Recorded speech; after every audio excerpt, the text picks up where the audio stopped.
So apparently, the next obsession and preoccupation for the entire global community is whether Prince Harry will return to England on May 8th for the Invictus Games service at St. Paul's Church or St. Paul's Cathedral. Is it church or cathedral? I'm thinking it's a cathedral, right? There's a church in Paris that was patterned from St. Paul in England. I wonder if it's St. Paul's in the Marais. It could be. There's a church in Paris that sort of was inspired by St. Paul's in England, which was a big surprise to me. But okay, so I digress, as usual. So the big obsession with these people is whether Harry will be at the Invictus Games in May. I was of the impression that, and correct me if I'm wrong, okay? I was of the impression that Harry created the Invictus Games. He started the Invictus Games. He is the Invictus Games in the sense that, of course, it's all about the athletes, but it is with his support, his backing, his celebrity, really, all of those things that he has been able to, or the games have been able to remain relevant, gain the financial support of governments all over the world, and also, the audience, the people who actually attend or watch the games to make the game successful. It seems to me that the sort of glue that holds it all together is Harry and, of course, his wife, Meghan.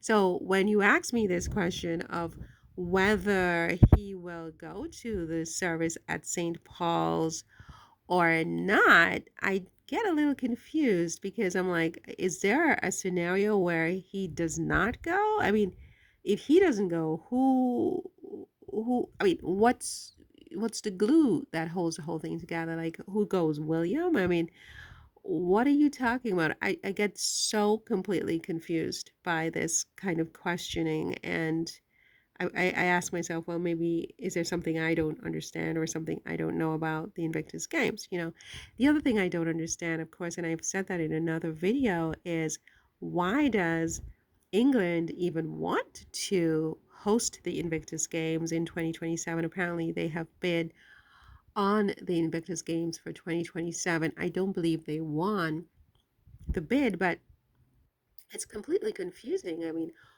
if Harry and Meghan are public enemies numbers one and two, respectively, why are you know, going out of your way and spending millions of dollars to bid on hosting games that were created by Harry? And then I thought to myself, wait a second, is there a scenario where they bid on the games, the UK bids on the games, they win the bid, and because King Charles is head of state, assuming he's alive, or William, if that's what happens eventually, is the head of state, then does he sort of trump Harry in the sense that if the games are being hosted by UK, then by definition or by default, does the head of state of the UK sort of stand in the first position, you know, with respect to the games? I mean, so then you have all the press, everything directed to the head of state. I mean, would Harry, in other words, have to sort of take a second seat or back seat to William and Kate, or Charles and Camilla, if Charles is still alive in 2027? If UK hosts the games. It just seems so weird. And the way that the UK press just seems to find this whole idea so tantalizing. They are completely tantalized by this idea of the UK hosting the games. They're not outraged, they're not angry, they're not spewing venom and bile. It's like their tongues are dripping. So I'm like, what don't I understand about this experience? It's just so bizarre. Why would they be bidding on those games so hotly to begin with? It's like a dog in heat, right? And then If they do win that bid, why does the press think this is a good thing? I mean, it can't be in Harry and Meghan's interest. So, is it a situation where you would have Kate and William trumping Harry and Meghan at the games, sort of getting, the top seats? Or, I mean, what are they going to be the ones to sort of introduce the games? Or, I mean, I don't understand. Why, what's going on with this experience? I don't understand. Can you please enlighten me? A, why do these people want to host these games? And B, if they do host the games, what does that mean for Meghan and Harry in relation to the head of state of the UK? Does that have anything to do with it? And C, why does the press seem like they are tantalized by the notion of these games being held in the UK? So there's that. But anyway, I think I had a huge digression. What the darn was I talking about before I went on to the games? Oh, I said that, May 8th is the programmed service for the 10th anniversary of the Invictus Games. And apparently it's being held in St. Paul's, London, okay, the church, St. Paul's Cathedral in London.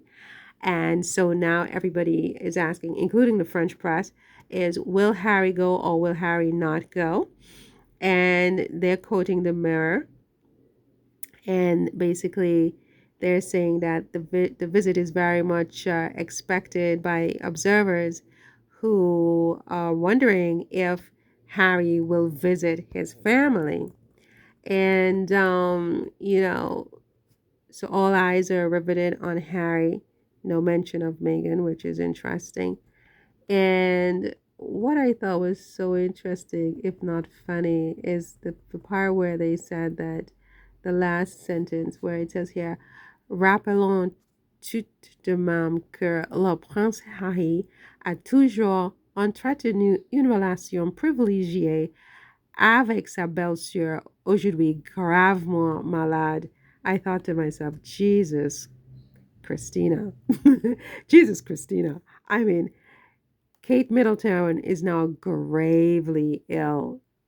Kate Middleton is now gravely ill.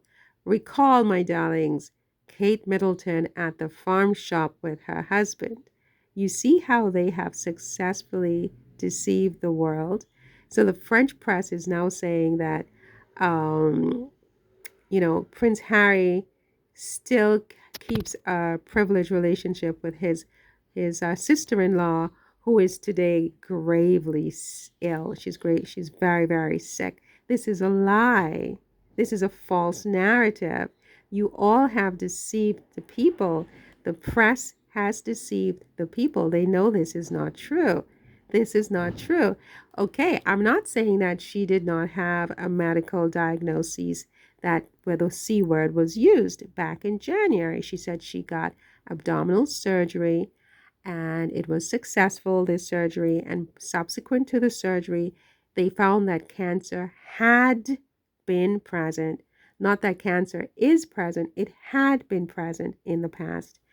And so it's no longer present. Okay, she didn't clarify that, perhaps intentionally, but that's what she meant. That's what she said meant. She also said she's getting preventative chemotherapy, which is consistent with no longer having cancer, right? You don't get preventative chemotherapy to prevent cancer if you already have it. If you have cancer, you need actual chemotherapy, not preventative chemotherapy. So the idea that Kate is gravely ill is a false narrative. It's fake news. It's fake news. And so, yeah, this is the French paper Gala. This is fake news. And so they're saying they're getting this from the Mirror, but okay, they're also the press, and you would think that they would be interested in spreading truth rather than more lies to even more people. Like it just blows my mind. It blows my mind.